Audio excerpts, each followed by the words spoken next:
Assalamu alaikum. Da farko sunana Alhaji Mubarak Isiyaka Oyo Jibiya. An haife ni a karamar hukumar Jibiya a Katsina State. Mahaifina sunan shi Alhaji Isiyaka Oyo Jibiya a bakin kasuwa a garin Jibiya. Na yi a farkon secondary school da ake kira da Central Primary School Jibiya. Daga nan kuma muka transfer zuwa Duma Primary School Jibiya. Bayan mun gama muka wuce a GPSS Mani a SS1. Daga GPSS Mani bayan na gama secondary school na zo na jona da Polytechnic Katsina na accountancy, sannan na zo na yi a public administration a BUK. Amma a BUK din bayan na fara kuma na aji na dawo na ci gaba da ND National Diploma a Polytechnic Katsina.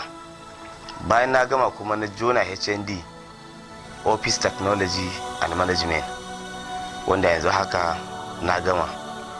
Sannan ina digiri kuma yanzu na sake koma digiri a Bayero University Kano. Zuwa ni da wani ƙudiri na aikin gwamnati, kawai dai ina kan yi karatu ne for security, daga al'amarin siyasa ko aikin gwamnati ba. Kazalika dai ga shi ita harkar kasuwa akwai kalubale sosai a cikinta, wanda dan adam yakan fuskanta kafin dai Allah kai shi wani matsayi. Musamman farkon nan zaka ta samun kalubale na harkar kasuwa, wani bashi, wasu matsaloli dai na kasuwa wanda sukan iya takure ka. To daga in Allah ya taimake ka kuma da abin ya wuce kuma sai ya zama tarihi. A Muhabbik suna ne na dauka na yaro, na duba na ga wani suna ne ya kamata, tunda suna da yawa dai na dauki wanda nake gani kamar sunan zai yi daidai da kasuwa, domin ita kasuwa yawanci suna ke daukar kasuwan. Da yawa mutane suna sa suna a kasuwa amma suna barin sunan, to kuma shi ita kasuwa suna ne gaskiya. In Allah ya tsare kana yin quality abubuwa da quality, sai ka ga suna ta sunan ya dauka ko ina, duk product din da kai zaka ga ana nema. Kusan abubuwan da muka jaraba tun da ana yi ne, ka fara wannan ka gani har ya kai iyakar wanda ake ganin Allah yadda za a tsaya kan shin a samu. Akwai abubuwa da dama gaskiya. Akwai Muhabbik orange, akwai Muhabbik bread, akwai Muhabbik table water, akwai Muhabbik pure water, akwai Muhabbik rice meal, akwai Muhabbik yogurt da sauran dai abubuwa haka, wanda wani lokacin zaka jaraba kasuwai sai ka ga ba ta kuma sai ka canza ka kai ga wani. Yanzu duka kamfanin na Muhabbik rice bai wuce shekara 2 ba zuwa ta 3. Lokacin da shugaba Buhari ya bada cewa yana so ya ga an farfado da harkar noma da abubuwan da ke cikin kasa da ba sai an fita kasashen waje ba an siya. To a wannan interest din na gwamnati ya bani sha'awa, tunda naga suna bakin kokari su ga sun taimaka an yi wannan ma'amulai. To ni ma shine ya ja ra'ayi na yi, ko ba komai dai alhamdulillah za a samu mutane aiki, kuma za a samu ci gaba da ake so da manoma in sun yi noma za su samu masu sayan kayansu a cikin ƙasa. Za a waye gari wata rana ma daga kasashen ana iya zuwa nan ƙasar mu a dinga siya ana fitarwa, sabanin mu da muke zuwa kasashen Thailand, India ana sowa, wanda kuma waɗannan kayan ba su da ingancin kayan mu. So da yawa ingancin kayayyakin cikin ƙasar nan sun fi na waje kyau, saboda kaya ne wanda zaka so fresh, ba su wuce wata 2 ba da fitowar ma daga cikin gonakinsu muke siya muna production da su. Sabanin wanda zaka je cika sau daga waje zai iya kai wata shekara 5, shekara 4 ana preservating shi ana ajiwa, sannan kuma daga ba a dauko kasashe na Afirka ana sayarwa mutane. Shi ma'aikata suna da yawa. In ka dauki masu parboiling section misali, da masu bangaren processing din wanda ake yin ta, ka dauki bangaren drying wanda su bangaren su kawai su inda ake drying din shinkafai, suna da yawa gaskiya. At least dai zaka iya dauka da minimum ka dauki karanci 60-70, don wani lokacin akwai kaya za su kai 100. Ya danganta da capacity inda kuka samu na kayan da za ku yi aiki.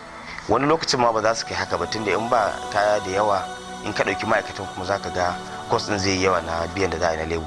Biyan based on wasu mukan biya su ne a sati, wasu kuma su ce a ran da suka yi aiki suke so a biya su, wasu ce wata. To wannan baka iya cewa ga adadin shi, tunda wanda ya ansa nan shi ya riga ya gama na shi, sai dai estimate ne ake yi. a ce za ka iya kashe a wata wasu ka miliyan 1 miliyan 2 wani lokacin 500,000. shi aikin based on capacity ne da aka samu na wanda za a yi aiki a wannan lokutan shine yake dauka bangaren salari. Gaskiya saboda akwai abubuwa da ya kamata a gwamnati ta taimaka da dai tana cikin yi ma yanzu.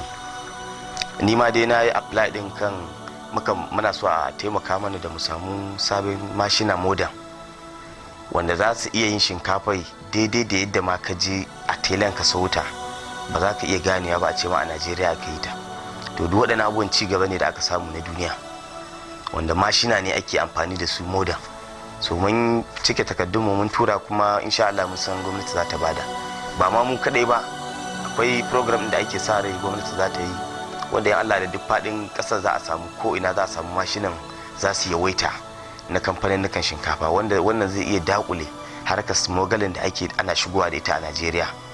So muna sa rai in Allah ya yarda ba da jimawa ba za a tunda muna dan jin labarin program din za a fara very soon wanda in Allah da shi yana iya kawo karshen smuggling ma a Najeriya. Ba sai an ce mutum ya shigo da kaya daga kasashen waje ba, daga inda ka zo kasar ku kaga sun yawa ai ba za ka shigo da su ba, ko ka shigo ma ba za a siya ba. Dama a tsarin kasuwanci na duniya na kasashe abinda babu ne ake ba da dama a shigo da shi, ba wanda ake da shi a cikin kasa ba. Gaskiya mukan yi kokari kamar lokacin shi bread ma muka rage percentage din shi daga 100% muka maida shi 60% in za ka siya, wanda mukan yi haka ne mu ba ma bukatar ma riba a cikin wannan watan.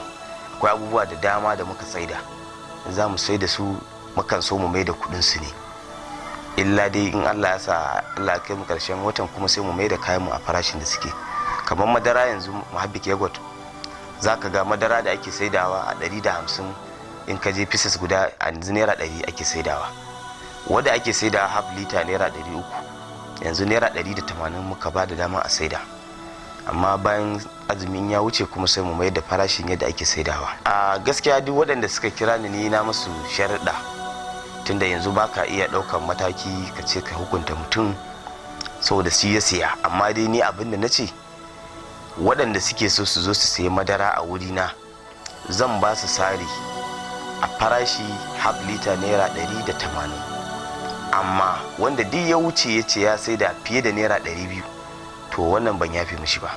Ni matakin na ɗauka kenan, wanda ya ga zai iya siya a wannan lokacin ya saida to zan iya saida mishi a half liter a naira 180. Amma in ya saida fiye da naira 200 domin ni ba riba na kalla ba, duk wannan mun aje shi muna neman mutane su samu sauki. Babu kuma yadda za a nemo mu ce dan a samu saukin wani kuma ya zo ya saya ya kuma je ya saida da tsada. So ni shine matakin da na ɗauka.